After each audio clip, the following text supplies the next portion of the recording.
is this affecting people who are undecided right now? Well, according to a new poll by Monmouth, 52% of voters are in support of an investigation into the situation. They say do it. 41% say leave it alone. We're joined now by Hank Scheinkopf, a Democratic strategist. He also served on the team for President Bill Clinton's re-election effort, along with Ron Christie, former special assistant to George W. Bush and president of Christie's strategy.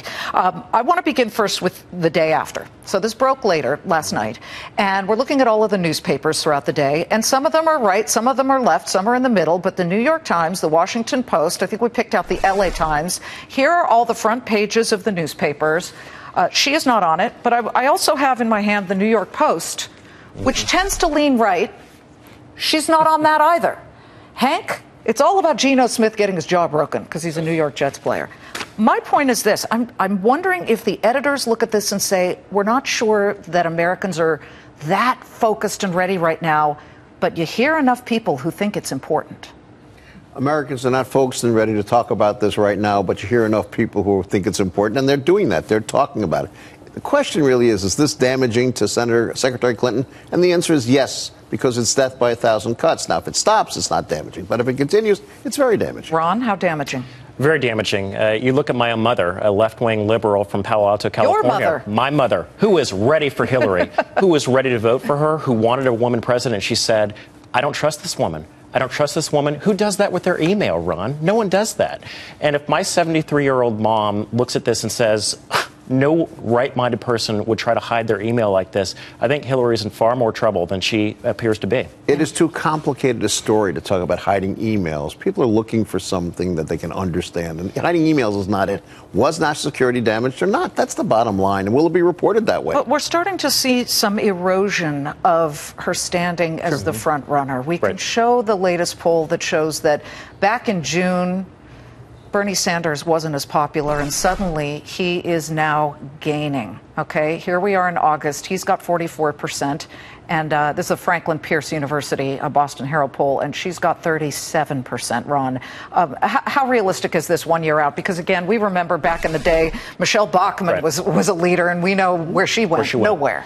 Well, I think what this really tells you, Liz, is that there is such a disconnect between where Senator Clinton was when she announced her candidacy and where she is now with the American people. People don't trust her. The more they get to hear about Senator Clinton, they don't like what they're hearing. And Bernie Sanders and Donald Trump represent a frustration with Washington of politicians, business as usual, making promises, not delivering, and there's a desire of we want somebody else who's going to tell us the truth, and Secretary Clinton's not doing it. Bernie Sanders and Donald Trump also have something in common. They're both selling out arenas. Donald Trump yesterday did very well in Michigan. He had a big rally, and he said, oh, the press, the vultures, Thanks, Donald. We're not. Come on. You don't look like a vulture, by the way. I want to make clear about that. I don't expect you to spit out your food and eat it, you know? It's going to be great. I'm glad I'm sitting on this side. They'll report that there wasn't standing room only. There was standing room only. Right. But how long does that last? Okay, we've talked about this on this program together, and frankly, what is going on is both parties are kind of they're just not valuable to people. This is a populist moment. The question is how far and how long will it extend? Bernie Sanders is left-wing populist, Donald Trump right-wing populism. I mean, it's a breakdown of the political system as we know it. People are just bored and tired. So what happens? Well, the front runners perceived thereof don't get there. I mean, I was just talking to President Giuliani and President Clinton and, President Taft. I can go back in history and, President Rockefeller and all. They were all there. The front runners tend to fade over time because people don't want to be told what to do. That is partially true. But, Ron, before we go, what must your left-leaning mother think when you went to go work for George Bush?